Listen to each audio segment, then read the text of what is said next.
Já se jmenuji Petr Heidenreich a od podzimu, od 1.10. jsem ve funkci výkonného ředitele ve fotbalovém klubu tady v Ústí nad Labem.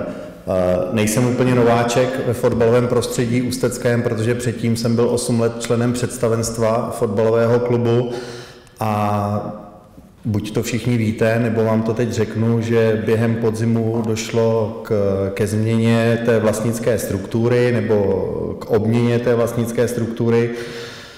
Dříve vlastnil 23% akciové společnosti FK Ústí nad Labem fotbalový klub v Teplicích. To se na podzim změnilo a dneska 100% vlastníkem fotbalového klubu Ústí nad Labem akciová společnost je statutární město Ústí nad Labem. My jsme samozřejmě rádi a už se nám to i daří poměrně komunikovat, že nastala tady ta změna a s mým nástupem jsme dostali od statutárního města Ústí nad Labem i nějaké úkoly, aby jsme připravili akciovou společnost fotbalový klub Ústí nad Labem k tomu, aby mohl vstoupit případně další akcionář právě z řad soukromého sektoru, případně akcionář, který by třeba celý ten podíl města byl schopen odkoupit a fotbal v Ústí nad Labem financovat. Ale to je nějaká dlouhodobá vize, kterou my samozřejmě tvoříme, připravujeme, pracujeme na tom. Já se vrátím k těm tématům, který jsme dostali v zadání k tomu, aby jsme o nich tady mluvili a prezentovali. Vidím, že je tady spousta příznivců ústeckého sportu jako takového, takže já vezmu tu historii fotbalu v Ústí nad Labem jenom letmo. Klub byl založen v roce 1927, takže za 2 roky nás čeká 90. výročí organizovaného fotbalu v Ústí nad Labem, myslím tím fotbalového klubu ve městě Ústí nad Labem. Předtím tady byly nějaké menší kluby. V té historii je 3krát první liga, 2krát byla první liga v 50. letech, pak byla druhá liga, třetí liga, pak na konci 90. let skoro klinická smrt fotbalu, vždycky to bylo spojeno s těma financema, pak se zase fotbal tady obnovil. Víte asi všichni dobře, že v letech nebo v té sezóně 10-11 došlo k postupu do první ligy. Bohužel to prostředí v Ústí nebylo připraveno, co se týká vybavení na první ligu, takže se ta první liga hrála v Teplicích a do dneška jsme všichni přesvědčeni o tom, že kdyby tenkrát Arma mohla hrát doma, tak si myslím, že by ta ligová kapitola možná trvala dodnes, nebo by byla rozhodně delší než tu jednu sezónu.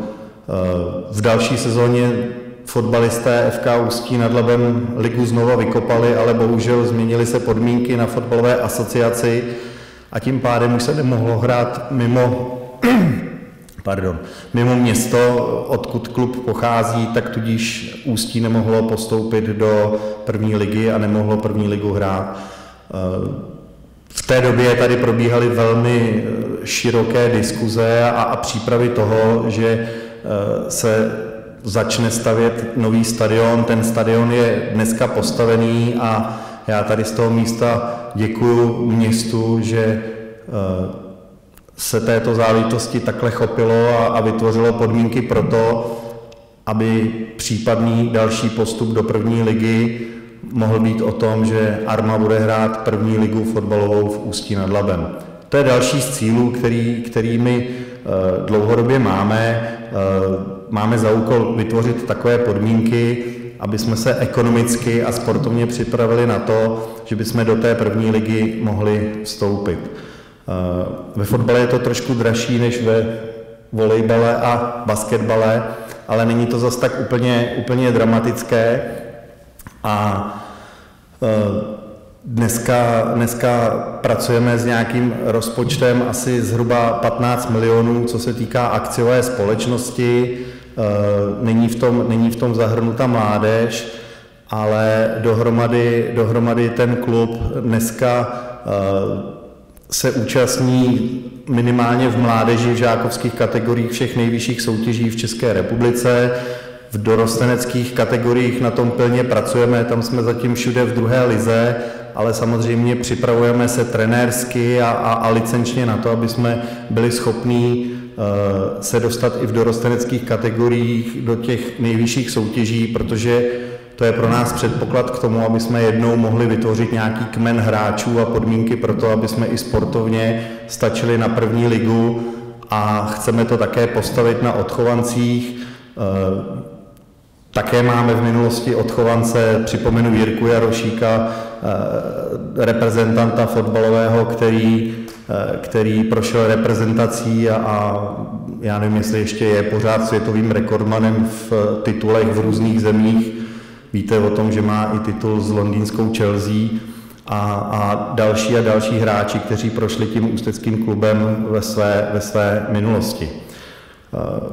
Já bych tady chtěl taky připomenout, my jsme měli zadáno, jakou roli plní sportovní klub, nebo jakou by měl hrát roli v životě obyvatel města a v té symbioze s městem, tak já chci říct, že ten sportovní klub by měl být především úspěšnou organizací a to úspěšnou z pohledu toho, že se toho účastní mladí lidé, že chodí hodně mládežníků sportovat, že je to v symbioze s rodiči, že rodiče jsou rádi, že jejich děti se někde věnují jakémukoliv sportu, tím nechci mluvit jenom o fotbale, a že samozřejmě ta jejich činnost je skoro každodenní a dochází k nějakým sportovním výsledkům, k nějakému vyvrcholení o víkendu, a tohle to si myslím, že především by měla být nějaká role sportu vůbec tady ve městě. Pak už je naší záležitostí, jestli v těch vyšších kategoriích, potažmo v těch profesionálních kategoriích, to dokážeme dotáhnout do toho, aby ten klub to město úspěšně reprezentoval. Máme tady zástupce těch prvoligových soutěží, my s hokejem jsme druholigová soutěž, ale i tak si troufnu říct, že jsou to soutěže, které reprezentují město na velmi vysoké úrovni, a jsem přesvědčen o tom, že Ústí nad Labem jako krajské město si určitě zaslouží více těch extraligových nebo prvoligových, nebo já nevím, jak se všechny ty soutěže v republice nazývají.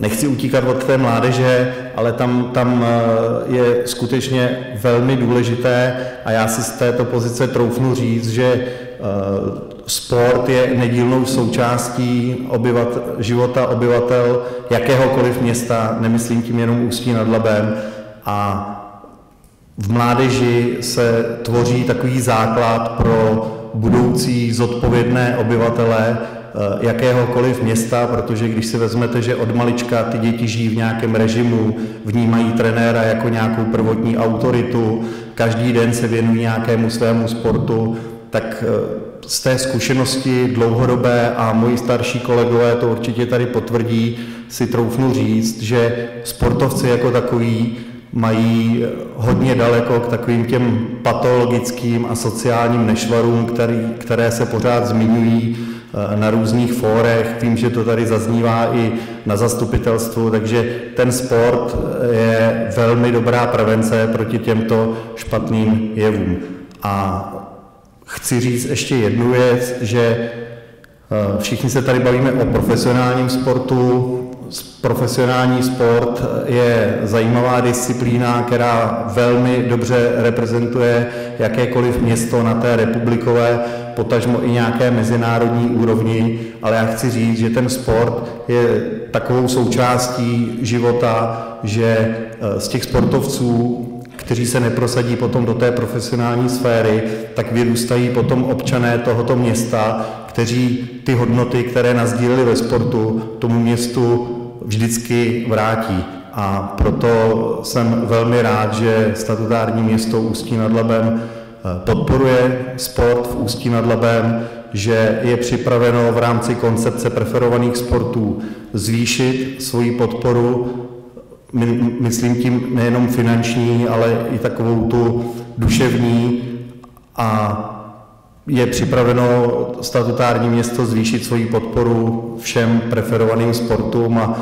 myslím si, že nejsem jediný, který za to tady děkuje. Poslední myšlenka, ještě jsme se tam měli zastavit u tématu stát, region a město. Bohužel v tomto státě není zákon o sportu, který by nějakým způsobem nastavoval parametry financování jakéhokoliv sportu, jak mládežnického, tak profesionálního. Všichni víte, že došlo k dramatickým změnám v českém sportu vůbec, že financování ČSTV, které bylo postaveno na nějakých základech, tak se nějakým způsobem rozpadlo. Můžu říct a vidím, že tady sedí zástupce té nově vzniklé organizace České unie sportu, takže financování sportu jako takového je velmi ožehavým tématem na úrovni českého sportu jako takového a zodpovědní lidé ve vedení České unie sportu připraví spoustu materiálů a podnětů až na úrovni vlády a regionální samosprávy, aby se financování sportu jako takové zlepšilo a nebylo, jako je to v mnoha případech, závislé jenom na těch veřejných penězích. Co se týká fotbalu, tak k tomu se rád vrátím. Řekl jsem, že máme nějaké úkoly. Jedním z těch hlavních úkolů je sehnat generálního partnera či generálního vlastníka nebo hlavního akcionáře, ale samozřejmě my jsme vypracovali, a je to součástí našeho business plánu, který jsme předložili zastupitelstvu, tak jsme připravili marketingovou koncepci, obchodní koncepci, takže kdybyste potom chtěli mít nějaké dotazy k těmto tématům, tak vám je rád zodpovím. Děkuji za pozornost.